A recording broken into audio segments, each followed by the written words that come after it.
Hello everyone, hope you all are doing good. As we are discussing about the nutrition in animals, हमने half chapter कर लिया था.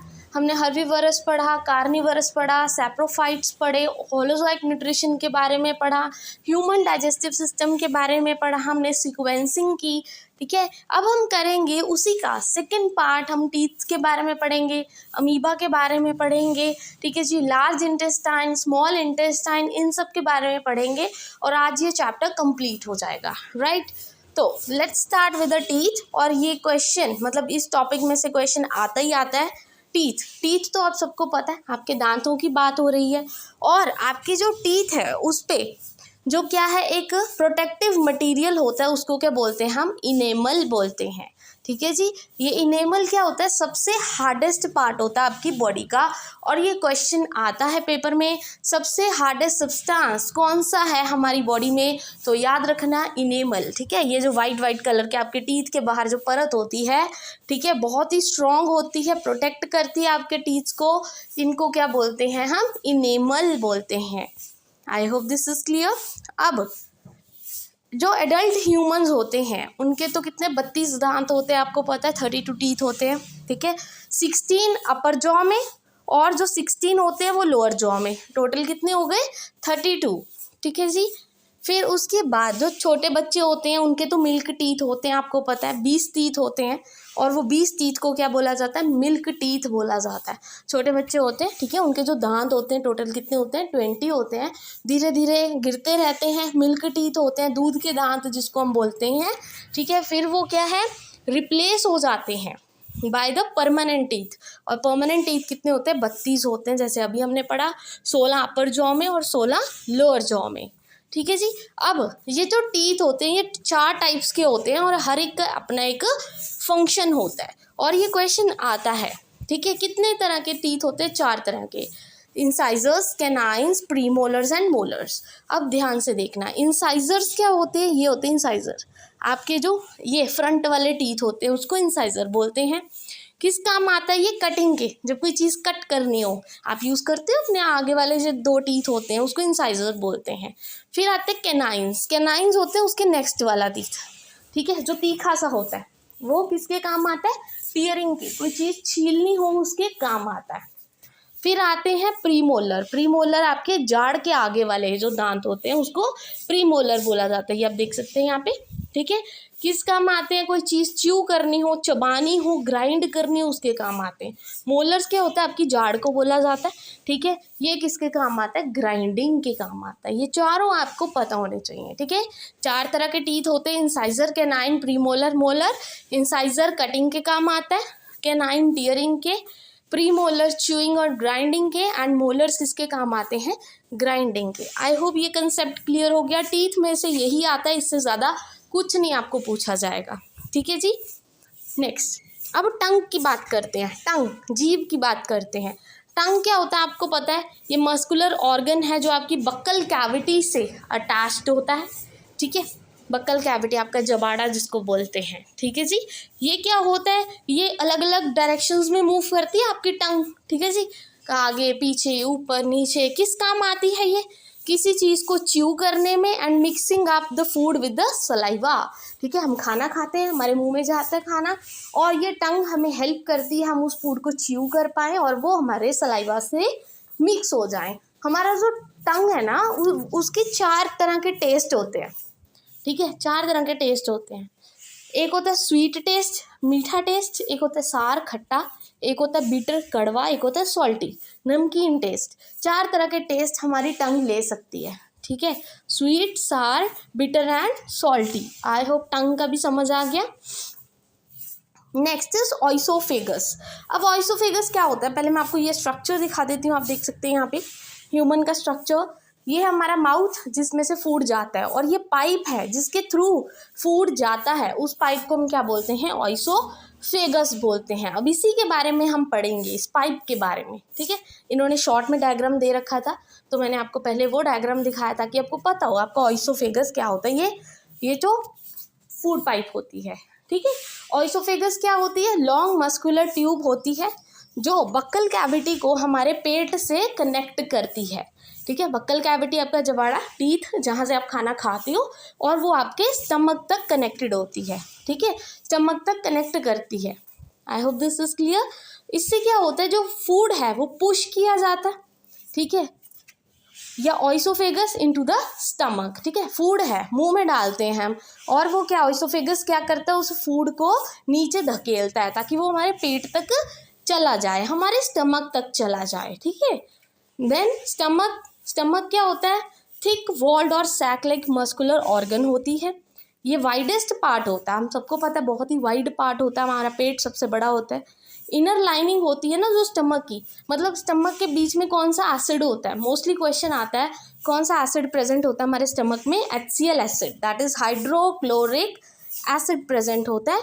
और बहुत सारे डाइजेस्टिव जूसेस होते हैं जो हेल्प करते हैं हमें डाइजेस्ट करने में, ठीक है जी। I hope this is clear. और जो एसिड होता है ना हमारे पेट में HCl, वो हेल्प करता है बैक्टीरिया को मारने में, ठीक है, और प्रोटीन्स को डाइजेस्ट करने में। अब एक एक बात करेंगे हम। सबसे पहले स्मॉल इंटेस्टाइन क्या होती है, उसका काम क्या होता है। 3 तरह के फंक्शंस होते हैं, एक तरह से उसके 3 तरह की सिक्रीशंस करता है स्मॉल इंटेस्टाइन, और मोस्ट इंपॉर्टेंट है, इसमें से डायरेक्ट क्वेश्चंस आते हैं। तो जो आपका स्मॉल इंटेस्टाइन है, छोटा वाला पेट, ठीक है, ये आप देख सकते हैं स्मॉल इंटेस्टाइन। ये स्मॉल इंटेस्टाइन ये कितने मीटर लॉन्ग होता है, 6 से 7 मीटर लॉन्ग होता है आपका स्मॉल इंटेस्टाइन, ठीक है। ये जो अंदरला हिस्सा है इसको स्मॉल इंटेस्टाइन बोलते हैं। तो ये किस काम आता है, डाइजेशन के, और 3 तरह की सिक्रीशंस करता है। इंपॉर्टेंट है ये क्वेश्चन। पहला तो सिक्रीशन फ्रॉम लीवर, फिर सिक्रीशन फ्रॉम पैनक्रियास, फिर सिक्रीशन फ्रॉम स्मॉल इंटेस्टाइन। अब लार्जेस्ट ग्लैंड हमारी बॉडी का कौन सा होता है, लिवर। डायरेक्ट क्वेश्चन आता है which is the largest gland of the body, वो क्या होगा, लिवर। अगर पूछा गया hardest substance in the body, तो वो होता है इनेमल, अभी आप टीथ करके हटे थे, ठीक है जी। लीवर लार्जेस्ट ग्लैंड होता है, ये क्या करता है, लीवर कौन सा ग्लैंड सिक्रीट करता है, क्वेश्चन पूछा जाता है, लीवर कौन सा ग्लैंड सिक्रीट करता है, बाइल जूस, ठीक है। कहाँ स्टोर्ड होता है, गाल ब्लैडर में, हेल्प करता है for the digestion of fats. बस आपको इतना पता होना चाहिए कि जो लिवर है कौन सा जूस सिक्रीट करता है, बाइल जूस, और कहाँ पे स्टोर्ड होता है, गाल ब्लैडर में, ठीक है। आई होप दिस इज क्लियर। फिर सिक्रीशन फ्रॉम पैनक्रियास। पैनक्रियास अब क्या होता है, पैनक्रियास ये आप देख सकते हैं, येलो कलर की जो लीफ लाइक स्ट्रक्चर आप देख सकते हैं, ठीक है जी, इसको पैनक्रियास बोलते हैं, जो हमारे स्टमक के नीचे होता है, that is below the stomach. Pancreas कौन सा जूस सिक्रीट करती है, पैनक्रियाटिक जूस। ये भी हेल्प करता है for the digestion of fats plus carbohydrates and proteins. 2 questions direct बनते हैं यहाँ से कि पहले तो जो लिवर है, लार्जेस्ट ग्लैंड है, लिवर कौन सा जूस सिक्रीट करता है, दैट इज बाइल जूस, ठीक है, और किस काम आता है, डाइजेशन ऑफ द फैट्स की। फिर जो पैनक्रियास है कौन सा जूस सिक्रीट करती है, पैनक्रियाटिक, किस काम आता है, for the digestion of fats, carbohydrates and proteins. I hope this is clear. अब secretion from small intestine. Small intestine क्या करता है, सारे कंपोनेंट्स ऑफ फूड को डाइजेस्ट करता है। कार्बोहाइड्रेट्स यहाँ पे ब्रेक हो जाते हैं ग्लूकोज में, फैट्स में, फैट किस में कन्वर्ट होता है, फैटी एसिड में, और प्रोटीन किस में होता है, एमिनो एसिड्स में, right.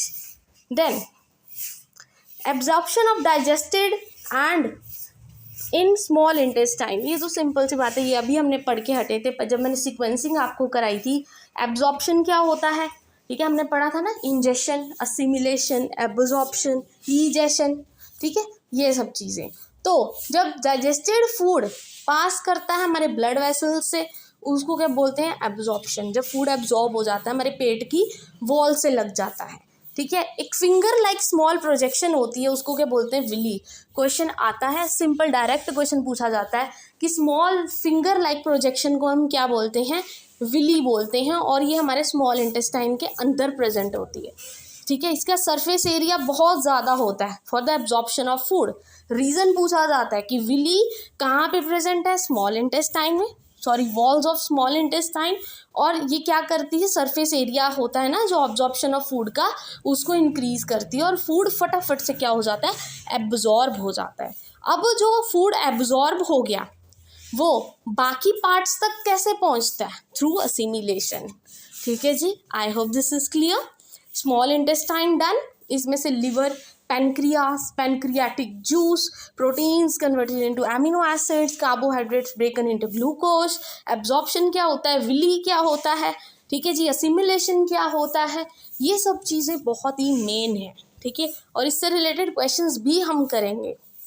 Then come the large intestine. अब लार्ज इंटेस्टाइन, स्मॉल इंटेस्टाइन हमने पढ़ लिया, ये जो इनर पार्ट होता है सारा स्मॉल इंटेस्टाइन है।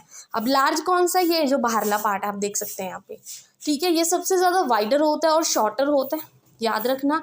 ये क्या किस काम आता है, ये जो लार्ज इंटेस्टाइन है ये एब्जॉर्व करता है वाटर को और सॉल्ट को जो अनडाइजेस्टेड फूड से आता है। अनडाइजेस्टेड फूड कौन सा होता है, जो नहीं पचा होता, ठीक है, ये हेल्प करता है अनडाइजेस्टेड फूड को रिमूव करने में थ्रू द एनस, ये तो आप सबको पता है, ठीक है जी। स्मॉल इंटेस्टाइन फूड डाइजेस्ट कर लेता है और जो लार्ज इंटेस्टाइन है वो अनडाइजेस्टेड फूड को रिमूव कर देता है हमारी बॉडी से, ठीक है, in the form of sweat और यूरिन, ठीक है। और इस प्रोसेस को हम क्या बोलते थे, ईजेशन बोलते थे, हमने पढ़ा था ना पूरा सीक्वेंस। तो जब रिमूवल ऑफ फूड की बात आएगी, रिमूवल ऑफ अनडाइजेस्टेड फूड की बात आएगी, उसको हम क्या बोलते हैं, ईजेशन बोलते हैं। I hope this is also clear to you. अब digestion in grass eating animals. Grass eating animals मतलब आपने कभी काऊ को देखा होगा, ठीक है, बफलो को देखा होगा, कैमल को देखा होगा, वो कैसे घास खाते हैं, ठीक है, खाते खाते अपने जबाड़े किस तरह से हिलाते हैं और उनका जो सलाइवा होता है कैसे बाहर निकल रहा होता है, मतलब लार जिसको हम बोलते हैं, ठीक है। आपने कई बार एनिमल्स को देखा होगा, ठीक है, वो ग्रास खाते होते हैं और उनका जो सलाइवा है इतनी बुरी तरह से बाहर निकलता होता है। वो जो ग्रास ईटिंग एनिमल्स होते हैं ना, जो च्यू कर करके अपने फूड को खाते हैं, चबा चबा के खाते हैं, उनको हम क्या बोलते हैं, र्यूमिनेंट्स बोलते हैं, ठीक है, र्यूमिनेंट्स। और एग्जाम्पल कौन कौन से, जैसे काऊ हो गया, डियर हो गया, कैमल हो गया, बफलो हो गया, ये सारे क्या होते हैं, र्यूमिनेंट्स होते हैं, ठीक है। इसमें सिर्फ इतना ही पता होना चाहिए आपको र्यूमिनेंट्स होता क्या है, ठीक है। और फिर इसमें क्या क्या बताया गया है, ध्यान से इस डायग्राम को देख लीजिएगा, मैं बता देती हूँ अभी। इसमें क्या होता है, फर्स्ट चैम्बर है जो आपका, ये सबसे बड़ा चैम्बर है, र्यूमिन कहते हैं। र्यूमिनेंट्स में ग्रास ईटिंग एनिमल्स को हम र्यूमिनेंट्स बोलते हैं। उनमें जो सबसे पहला चैम्बर होता है और जो लार्जेस्ट होता है उनके स्टमक का पार्ट, उसको हम बोलते हैं र्यूमिन। एनिमल्स क्या करते हैं, पहले खाने को खाते हैं, ऑइसोफेगस दिख रही है एनिमल्स की, ठीक है, ये उनकी फूड पाइप है, ऑइसोफेगस है, ठीक है। वो क्या करते हैं, फूड को च्यू करते हैं, स्वॉलो करते हैं और अपने ये पेट में क्या कर लेते हैं, रख लेते हैं उसको संभाल के। यहाँ पे जो उसका खाना है वो पार्शियली धीरे धीरे डाइजेस्ट होता रहता है। ये जो डाइजेस्टेड फूड है, ठीक है, धीरे धीरे जो डाइजेस्ट होता रहता है ना उनके पेट में, उसको हम कड बोलते हैं, कड बोलते हैं। फिर बाद में ये जो कड है वो क्या करता है, रिटर्न्स टू द माउथ। अब जो ये फूड है पार्शियली डाइजेस्ट हुआ, फुली डाइजेस्ट नहीं हुआ, फिर वो जो कड है वो क्या करता है, माउथ के थ्रू बाहर निकलता है, ठीक है, लंप्स के थ्रू, मतलब वो जो लार होती है आपको देखने को मिलती है उस फॉर्म में आपको ये देखने को मिलता है, ठीक है जी। और ये प्रोसेस को हम क्या बोलते हैं, र्यूमिनेशन बोलते हैं। और ऐसे एनिमल्स को जो च्यू करके खाते हैं और जब उनका खाना पार्शियली डाइजेस्ट होता है तो वापस जब लार की फॉर्म में बाहर निकलता है उनके मुंह से, और इन एनिमल्स को हम क्या बोलते हैं, र्यूमिनेंट्स बोलते हैं। I hope this is clear, ठीक है, छोटा सा पार्ट था, ये आपको पता होना चाहिए। नेक्स्ट लास्ट टॉपिक है हमारा न्यूट्रिशन इन अमीबा, और ये मोस्ट इंपॉर्टेंट है, वेरी वेरी इंपॉर्टेंट, बहुत बार क्वेश्चन में पूछा गया। क्या क्या पूछा गया ये भी बता देती हूँ। सबसे पहला, अमीबा यूनिसेलुलर ऑर्गेनिज्म होता है। यूनिसेलुलर मतलब सिंगल सेल्ड ऑर्गेनिज्म होता है। ये अब जब माइक्रो ऑर्गेनिजम्स के बारे में हम डिस्कस करेंगे, वैसे तो नोट्स मैं ऑलरेडी करवा चुकी हूँ, बट एनसीईआरटी में जब हम पढ़ेंगे ना तब हमें पता लगेगा अगेन कि अमीबा क्या होता है, यूनिसेलुलर होता है, सिंगल सेल्ड होता है। कहाँ पाया जाता है, ये पॉन्ड्स एंड लेक्स में पाया जाता है, ठीक है। और अमीबा इस शेप का होता है, ऐसे होता है, ठीक है जी।